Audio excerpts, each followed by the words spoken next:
Halo, salam sejahtera dan selamat petang kepada semua pendengar. Saya ada satu perkongsian yang saya ingin nak kongsikan kepada tuan-tuan dan puan-puan pada petang ini. Seperti kita sedia maklum, seperti berita yang telah keluar semalam, kemarin malam, yang mengatakan bahwa nama Najib sebenarnya telah dimasukkan di dalam calon senarai pada bulan Ogos lalu. Dan baru itu sebelum Najib Razak dimasukkan ke dalam penjara. Jadi itu adalah kesilapan kecil yang dilakukan oleh pengurus-pengurus parti UMNO. Dan pada kali ini pula keluar lagi satu berita mengenai Najib sekali lagi yang disahkan. Memang berita ini telah mengesahkan Najib tak layak bertanding. Duka cita Najib. Oke, berita ini bertajuk Najib tak layak bertanding kecuali dapat pengampunan. Pengampunan. Dengar tu ya, pengampunan. Bekas Perdana Menteri Najib Abdul Razak tidak boleh bertanding dalam pilihan raya umum PRU akan datang, melainkan dia mendapat pengampunan daripada Yang di-Pertuan Agong. Bekas Presiden Badan Peguam Salim Bashir berkata penangguhan kehilangan kelayakan seseorang ahli parlimen mengikut perkara 48/4 Perlembagaan Persekutuan hanya terpakai jika parlimen belum dibubarkan. Ia bukan untuk tujuan pencalonan, pelantikan atau pemilihan kemana-mana Dewan Parlimen, kata Salim kepada Malaysia Kini. Tambah Salim, hal itu dinyatakan secara jelas oleh perlembagaan melalui perkara 48/5. Sekiranya seseorang itu mengemukakan pencalonan walaupun terdapat larangan perlembagaan, katanya, pegawai pengurus pilihan raya boleh menolak kertas tersebut mengikut peraturan pilihan raya 1981. Bagaimanapun, Salim berkata, Najib boleh bertanding dalam pilihan raya jika mendapat pengampunan daripada Agong, juga melalui perkara 48 Perlembagaan Persekutuan. Kenyataan Salim itu dibuat selepas UMNO Pekan mengesahkan mereka mengemukakan 5 nama, termasuk Najib, untuk dipertimbangkan sebagai calon bagi kerusi parlimen di situ pada PRU ke-15 yang dijangka ditetapkan tariknya tidak lama lagi.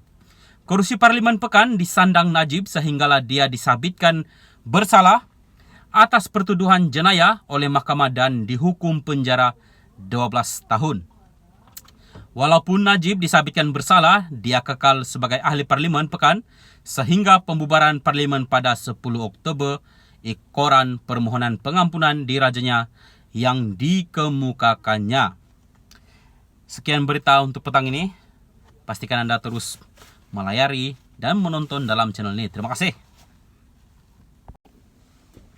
Halo, salam sejahtera dan selamat petang kepada semua pendengar. Saya ada satu perkongsian yang saya ingin nak kongsikan kepada tuan-tuan dan puan-puan pada petang ini. Seperti kita sedia maklum, seperti berita yang telah keluar semalam, kemarin malam, yang mengatakan bahwa nama Najib sebenarnya telah dimasukkan di dalam calon senarai pada bulan Ogos lalu. Dan baru itu sebelum Najib Razak dimasukkan ke dalam penjara. Jadi itu adalah kesilapan kecil yang dilakukan oleh pengurus-pengurus parti UMNO. Dan pada kali ini pula keluar lagi satu berita mengenai Najib sekali lagi yang disahkan. Memang berita ini telah mengesahkan Najib tak layak bertanding. Duka cita Najib. Oke, berita ini bertajuk Najib tak layak bertanding kecuali dapat pengampunan. Pengampunan. Dengar tu ya, pengampunan. Bekas Perdana Menteri Najib Abdul Razak tidak boleh bertanding dalam pilihan raya umum PRU akan datang, melainkan dia mendapat pengampunan daripada Yang di-Pertuan Agong. Bekas Presiden Badan Peguam Salim Bashir berkata penangguhan kehilangan kelayakan seseorang ahli parlimen mengikut perkara 48/4 Perlembagaan Persekutuan hanya terpakai jika parlimen belum dibubarkan. Ia bukan untuk tujuan pencalonan, pelantikan atau pemilihan kemana-mana Dewan Parlimen, minta maaf, kata Salim kepada Malaysia Kini. Tambah Salim, hal itu dinyatakan secara jelas oleh perlembagaan melalui perkara 48/5.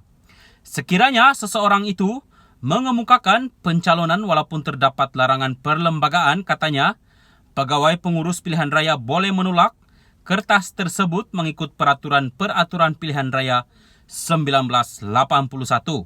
Bagaimanapun, Salim berkata, Najib boleh bertanding dalam pilihan raya jika mendapat pengampunan daripada Agong, juga melalui perkara 48 Perlembagaan Persekutuan.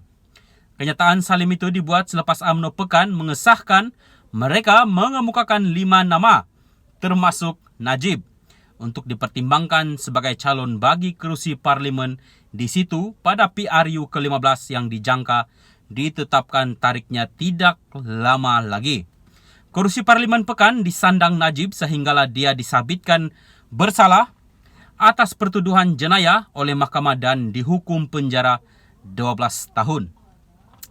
Walaupun Najib disabitkan bersalah, dia kekal sebagai ahli parlimen Pekan sehingga pembubaran parlimen pada 10 Oktober ikoran permohonan pengampunan dirajanya yang dikemukakannya.